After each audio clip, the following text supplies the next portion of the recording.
All right, my beautiful people, man. Thanks so much for tuning in to the New Black Wall Street Book Club, where black folk. What is this? What is all that? Well, black folk do read, man. You put in a book, we absolutely will find it. I'm your host, ERGJ, and we're going to be continuing along in our journey into our books here. We got two that we're going to be going through. First is going to be our Daily Motivations for African American Success by Mr. Dennis Kimbro, and our second is going to be What Makes the Great Great, which is also by Mr. Dennis Kimbro. And so we're going to hop right into this thing, guys. Y'all know what time it is. Got to get that music going, get us in the mood so we can actually be ready to receive the good word today. Receive the good word from my brother, Mr. Dennis P. Kimbro. Mr. DJ, hit the music. New Black Wall Street Book Club. Evan Jefferson, brother, much love. Educating, elevating, because in knowledge is the power, we'll never give it up. Literature's for the masses, where to put your money down, now how to watch your assets. Yeah, uplifting others is a passion. My brother Evan, he will turn it into action. New Black Wall Street Book Club. You should come read with us. Yeah, we comprehend and discuss. If we all just come together, there's no limit for us. Here comes your host, New Black Wall Street. Evan, take it away. New Black Wall Street Book Club. Hey, Grand Rising to you, my beautiful people, man. Thanks so much for joining us here again on the New Black Wall Street Book Club, where black folk do read. You put in a book, we absolutely will find it. I'm your host, ERGJ, your certified financial educator and CEO of ERGJ Enterprises, ERGJ Black Bazaar, and international best-selling author of the book, The Black Billionaires Club. It's a study of black wealth, guys. It's a study of the 12 richest black people in the world today and how they built their wealth. And I just believe that if you want to be wealthy, if you decide that being wealthy is for you, I recommend that you study wealthy people. Well, you can find that book by simply going to the website, www.theblackbillionairesclub.com, www.theblackbillionairesclub.com. Pick up the book today. Well, billionaires, we're going to start by getting our daily motivation, our affirmation today for African-American success, daily motivations for African-American success. And today is July 20th, and I'm still here. Thank God. He's given me another opportunity to make a difference in your life. Today's title, Rhythm Nation. Rhythm Nation. And our quote today comes from Niera Sudarkarsa, president of Lincoln University. Niera Sudarkarsa, president of Lincoln University, says this: not all black people can sing and dance. Not all black people can sing and dance. And here's our passage of the day. Let's read. Most people approach life like a TV game show. They spin the wheel, try their luck, and hopefully reach their goal. Playing the wheel of fortune is both senseless and a waste of time. Though we cannot control what happens to us, what others do to us, or where we start in the race of life, we can control our reactions to experiences. We can allow circumstances to bury us, or we can choose to rise above them. Choose to rise above them. I don't know what's going on here. Oh, okay. Maybe I did something. I don't know. Hattie McDaniel, the first African-American to capture an Oscar, told an aspiring black actress, "You cannot control the length of your life, but you can certainly control what you do and what you accomplish." Many people feel that they have little control over their lives. They work for a boss who is a tyrant. They live with a domineering mate, or they feel their finances place heavy restrictions upon them. It's true that we have little influence over many things. However, it is also true that we have the control to change the course of our lives. Sometimes, as you set out to seize your destiny, it seems as if everything around you is conspiring to keep you from reaching your goal. But there's a certain rhythm and harmony to life.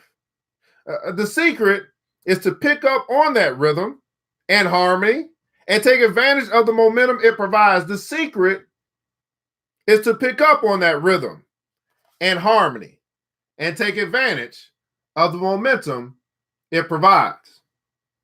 Here's our affirmation of the day. Here's what you want to allow to take root into your heart, your subconscious. And you grow and cultivate it by repeating it over and over and over again until it brings forth a harvest into your life.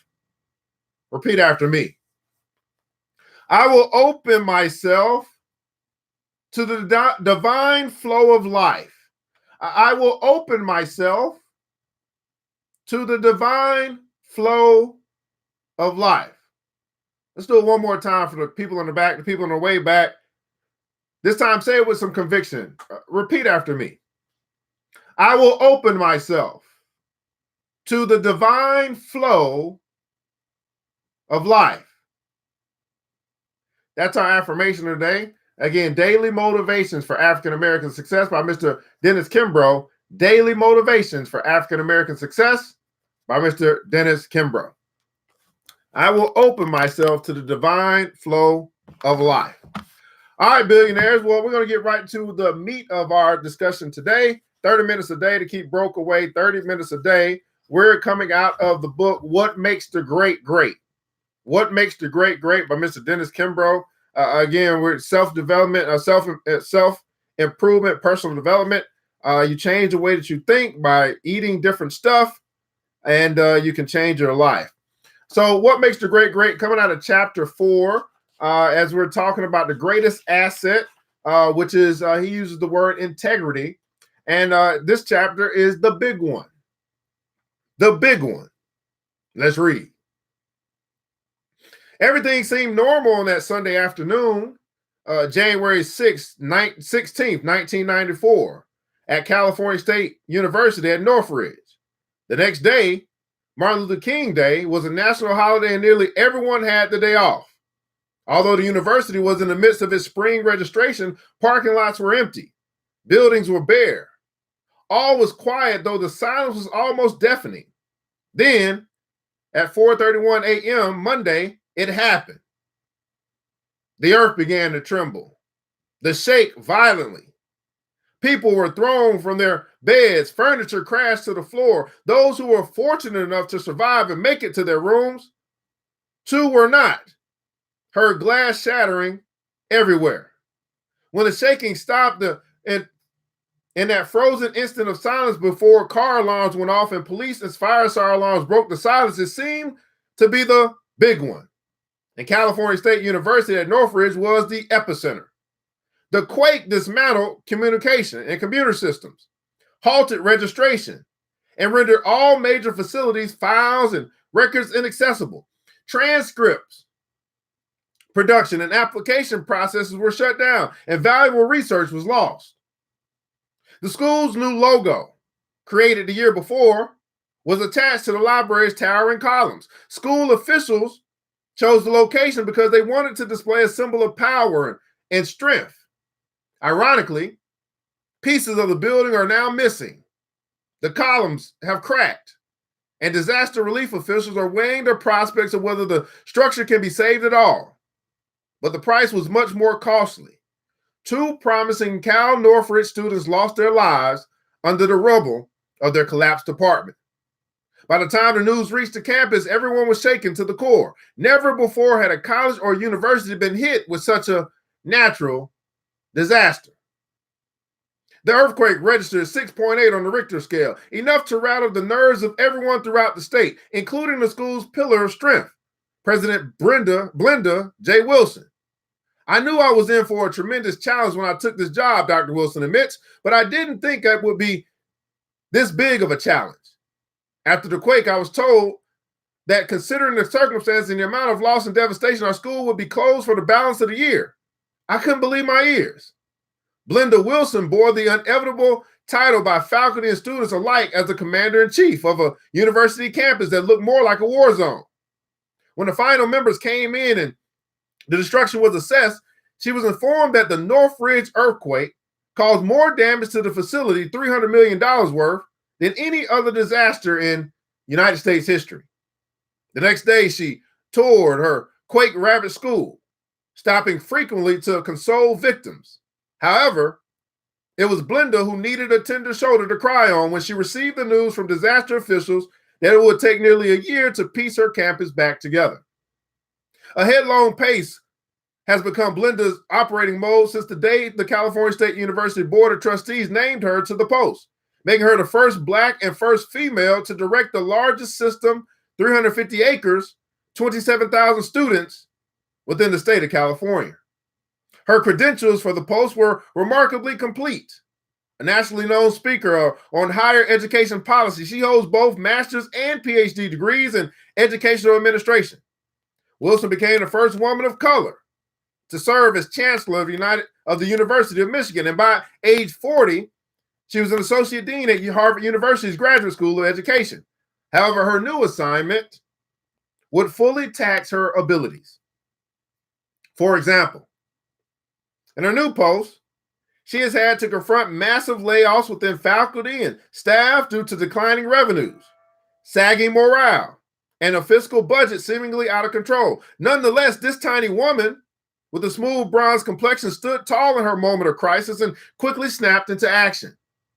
Several buildings were severely damaged, including our new library and administration building, President Wilson explained. We were told that, depending upon our ability to expedite contracts for repair work, favorable weather conditions, and timely delivery of materials and supplies, our school could be in a state of repair for 3 to 4 years. I just shook my head and told my staff, we'll be back in 1 month. And not just back, but better. Not only will we be back, but we'll be better. Ladies and gentlemen, let me ask you this question. Has there been some natural disasters that have taken place in your life? Some things that might have been a little out of your control? And it seemed as maybe as if all was lost, all hope was gone. And you have the resolve of a Miss Blenda Wilson who says, not only will we be back, but we'll be better. Not only am I coming back, but I'm coming back better than I was. I mean, I've got that bounce back kind of mentality when adversity strikes. That not only will you bounce back, but you'll come back better. For the next 4 weeks, clad in a sweater, jeans, and tennis shoes, Wilson and members of her staff huddled in makeshift tents to discuss strategy and reassure doubters that their school would indeed be back. But it would take a taxing commitment from all involved. Her first move was to reestablish communications. Unable to enter any campus buildings, the administration set up shop in a complex of 8 tents. Water had to be trucked in for 2 days, and the only link to the outside world was a single cellular phone. Emergency information phone lines were established for those who had questions about the quake, as well as class registration and schedules. Volunteers manned the lines around the clock. Mail service was reestablished, but the backlog was immense. Student loans and financial aid checks exceeding $7 million had to be retrieved and accounted for.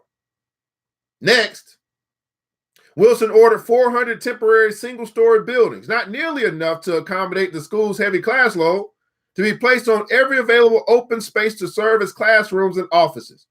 She even asked high-level administrators who were used to spacious offices to step back, to sidestep their egos and work from card tables outside trailers. Class schedules were redesigned to provide continuous instruction from 7 a.m. to 10 p.m. weekdays and extended hours on weekends. Night school professors were told to bring flashlights because many of the portable rooms had not been wired. New parking lots were surfaced and shuttle buses were scheduled to run to and from the lot to newly configured campus. Dr. Wilson then convinced both students and her fellow university presidents to use the facilities at UCLA and Cal Lutheran, area schools that with vast resources, but nearly an hour's drive away. Sandwiched between these activities was the endless task of fundraising to offset unexpected costs. This she conducted with remarkable ease, raising hundreds of thousands of dollars. All too fast. The day finally arrived, February 14th, 1994. 27,000 students and 3,000 faculty and staff converged on the campus, many for the first time since the quake. They were faced with a campus that resembled a trailer park, with some classes meeting under trees while their trailer classrooms were being assembled. Chaotic as this day seemed, everyone was elated to be back, especially juniors and seniors.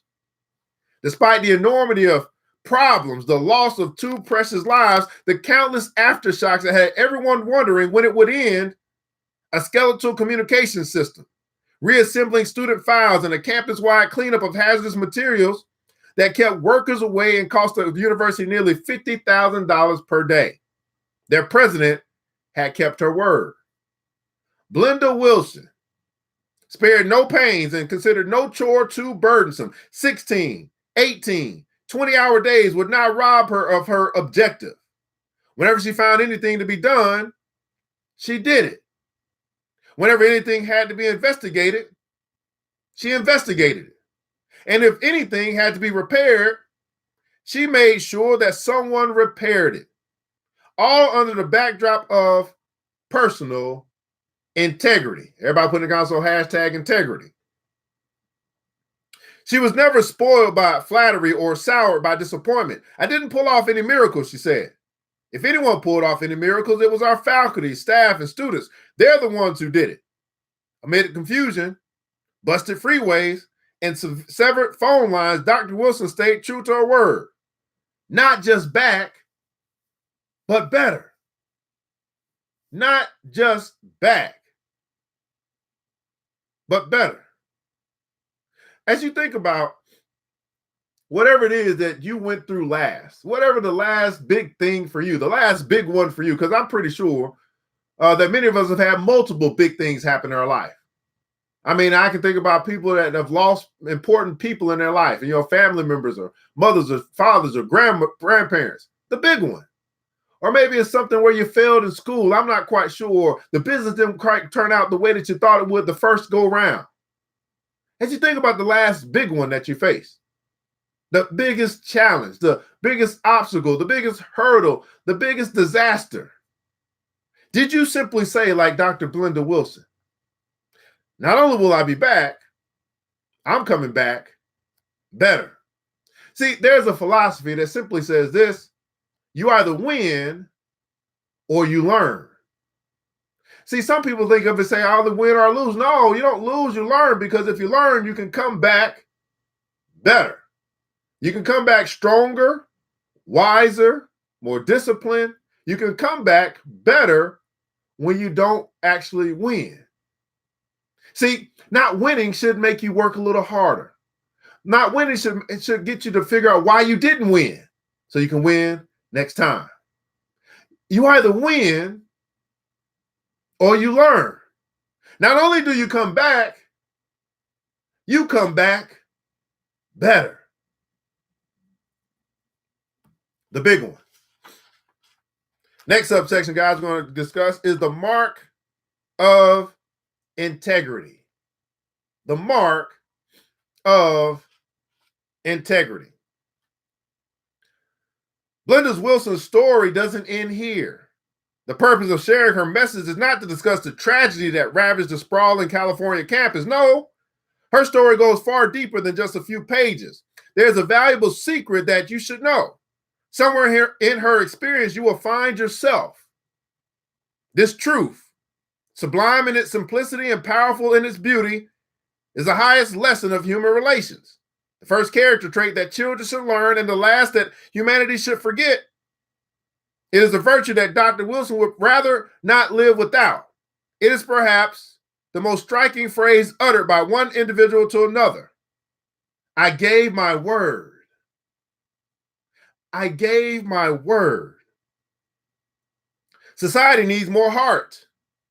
It needs more of the spirit of Blenda Wilson.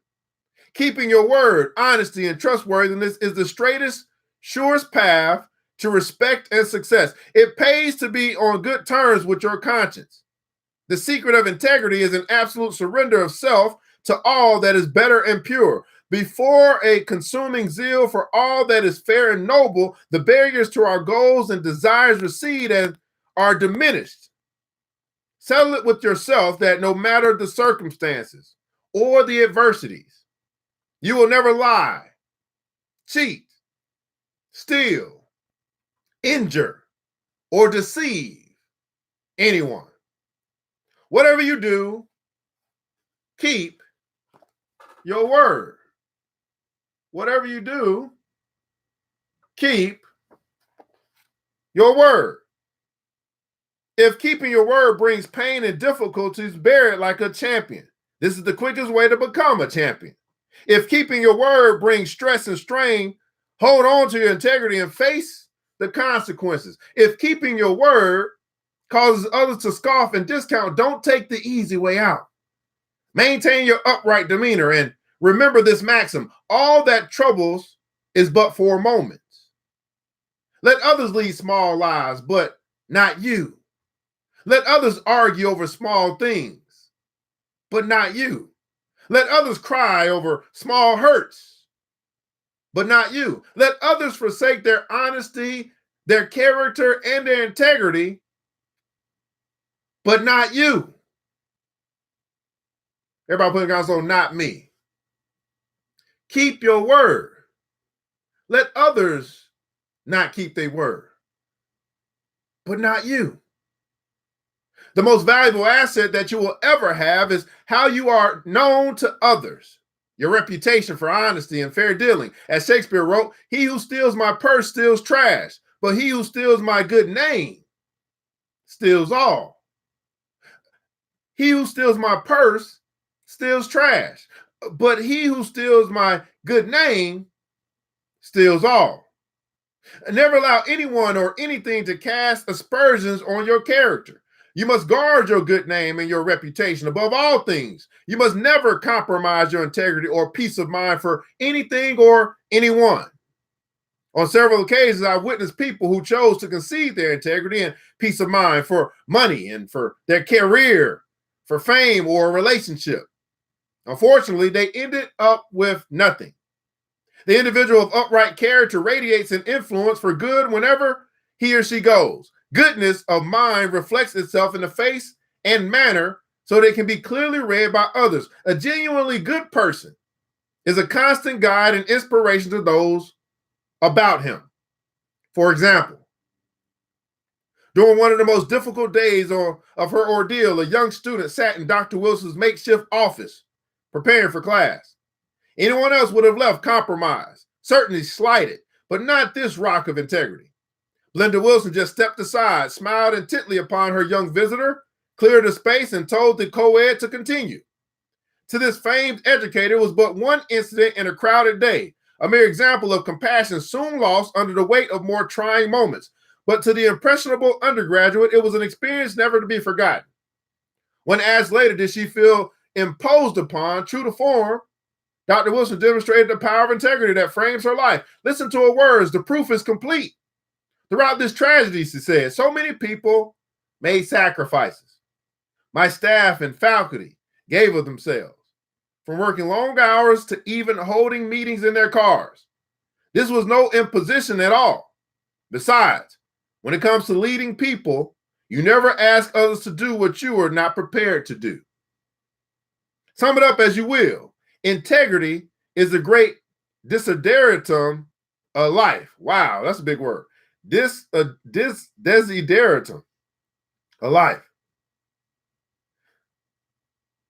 She said, when it comes to leading people, you never ask others to do what you are not prepared to do. I'm telling you, that's the mark of leadership, by the way. Because many times as you lead others, you could ask them to do something and then they may or may not do it, right? Are you prepared to pick up the slack? That's the real mark of a leader, that they're prepared. They can, that they will pick up the slack when others may falter or fall, especially those that are following them. When it comes to leading people, you never ask others to do what you're not prepared to do. We're talking about the mark of integrity. We got one last section we'll read, and we'll wrap this thing up today. As we're going through the book, What Makes the Great Great by Mr. Dennis Kimbro, we're talking about the greatest asset, integrity. And our subsection now is make your mark. Make your mark. And you might well put this in the console, keep my word. So it's just to continue to say the same thing. Keep your word. Never ask others to do what you are not prepared to do. These are two ideas worth discussing. When you keep your word, you and your word become very powerful. Living up to your promises will bring great inner strength. To say you are going to do something and then not do it weakens your integrity. And, like the boy who cried wolf, makes us and others question if you are telling the truth. The most important part of this lesson will not be found within these pages, but will be discovered in your heart. Open your dictionary and turn to the word integrity. Write its meaning in your soul. For if you are ever to overfill your place in this world, you have to approach your fellow man in the spirit of complete integrity. Blenda Wilson's story illustrates a key component of this virtue: having the courage of your convictions, doing what you believe is right, and then doing the right thing. Search where you will. Whenever you find an individual who has attained the higher brackets of success, you can be sure that his or her good fortune was fueled by integrity. You will never know your capacity for achievement until you learn how to combine your efforts with truth and integrity. The products and services of your hands will yield you only a small return, but those same products and services, when properly guided by your heart, will render a fortune in material well-being and peace of mind. Such actions are sorely needed today. In a world where so much emphasis is placed on expediency and the quick fix, do not take the world's estimate of success as your own. Look for the underlying strength in each individual. The real heights of the pyramids is not measured between the base and the capstone, but includes the hundreds of feet of solid masonry below. Many of the most successful lives are lived in accordance with these great structures. Those that reach to the heavens are held firmly in place by the strength of their foundation. The greatest worth of an individual is never fully measured unless you look below the surface, that which is unseen and unheard, to the very foundation of integrity. Some people label it conscience, but I prefer to call it God's voice in mankind. Blessings are on the head of the righteous. It is the still small voice that whispers right or wrong to every act. It is a priceless gem that the Creator dropped into the dust when he fashioned us in his own image. The Almighty has whispered into the ear of all creation, look up. Black America is ripe for a return to integrity. We need to witness a reemergence of this quality as one of the predominant values in the collective human character. Those who do have integrity and consistently try to exercise it have discovered something the rest of society ought to know. Integrity makes life easier as well as more joyful and meaningful. When wealth is lost, nothing is lost. When health is lost, something is lost. But when integrity is lost, all is lost. Robert Louis Stevenson wrote, anyone can carry his burden, however hard, until nightfall. Anyone can do his work, however hard, for one day. Anyone can live sweetly, patiently, lovingly, purely for 24 hours a day. Samuel Smiles, the Scottish philosopher, taught, there are many persons of whom it may be said that they have no other possession in the world but their character, and yet they stand as firmly upon it as any crowned king. At the turn of the 20th century, theologian and essayist Greenville Kessler concurred. It is well to mingle freely with good men, but it is still better to be a good man. Goodness has a power all its own to instruct, persuade, and inspire. Shakespeare wrote, the purest treasure mortal times afford is spotless reputation. That away men are but gilded loam or painted clay. Never forget, exclaimed Cunningham Gilkey, a distinguished 19th century writer, that wrongdoing cannot repay in the end. It may promise pleasure or profit, but it is the old story of Eve's apple over again in every case. Shame, danger, self-reproach, and a loss follow it, as hell follows death in the apocalypse.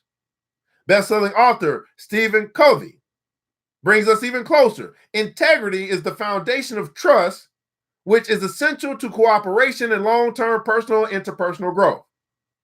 Benjamin E. Mays, the last of the great schoolmasters, would exert his influence for generations to come. He preached, it will not be sufficient for Morehouse College for any college for that matter, to produce clever graduates, men fluent in speech and able to argue their way through, but rather honest men. Men who can be trusted in public and private, who are sensitive to the wrongs, the suffering, and the injustices of society, and who are willing to accept responsibility for correcting the ills.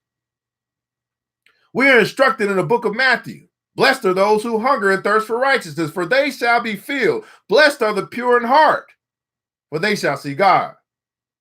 What star ever shone with pure light or commanded more admiration than Booker T. Washington? Whoever rose to higher respect in political circles during 19th century America. One day, as Washington and a friend strolled down a southern street, a passerby deliberately bumped into Washington and uttered a racial slur. His friend was livid. "Dr. Washington," he questioned, "aren't you going to retaliate? You should give him a tongue lashing." Washington smiled as he removed a piece of lint from his jacket. "No," he said calmly, "I refuse to give anyone a cause for me to hate." And finally, the noted Black historian Charles Wesley wrote, "You preach a better sermon with your deeds than with your lips." You preach a better sermon with your deeds than with your lips. Integrity is power. Integrity is power. Hanging this motto in every home, in every office, in every school, planted within the hearts of men and women, mothers, engrave it on every child's heart. Today is Judgment Day. Integrity is power. This is the New Black Wall Street Book Club, where Black folk do read. You put in a book, we absolutely will find it. Man, we've been talking about the greatest asset out of the book, What Makes the Great Great by Mr. Dennis P. Kimbro, the greatest asset, integrity. We've just covered the mark of integrity, the big one, the mark of integrity, and make your mark, covering the life or the times of a Miss Dr. Blenda Wilson out of California and what she did in order to help bring back, not only just bring it back, but make it even better, the school that she was running out of California. Well, guys, I want to say thanks so much for tuning in today's episode. I'm your host, ERGJ, and we invite you to check out the Black Billionaires Club. Not only to pick up the book, but you can also check it out and become a member. There we have the New Black Wall Street Book Club. We have personal development, business development, financial literacy, education to teach you about money, and then also investment education to teach you how to make your money work harder for you than you work for it. There's an old saying that simply says this: if you're the smartest person in the room, it's time to find a new room. Just maybe, Black Billionaires Club is the new room for you. Check us out by simply going to the website www.theblackbillionairesclub.com, www.theblackbillionairesclub.com. Check us out. It'll be in the description above or below. Well, guys, I want you to remember this, that it takes a village, and it starts with us. Let's build as we climb together. We all we got, people. Matter of fact, we all we need. And thank God, that's more than enough. Till next episode, you know what time it is. Mr. DJ, hit the music. New black. It's the New Black Wall Street Book Club. With your host, Evan Jefferson. It's time for us to go. Yeah. Now you ain't gotta leave the computer, but we encourage you to get out there and learn and apply all the things you learn at the New Black Wall Street Book Club. Yeah. The New Black Wall Street. The New Black Wall Street.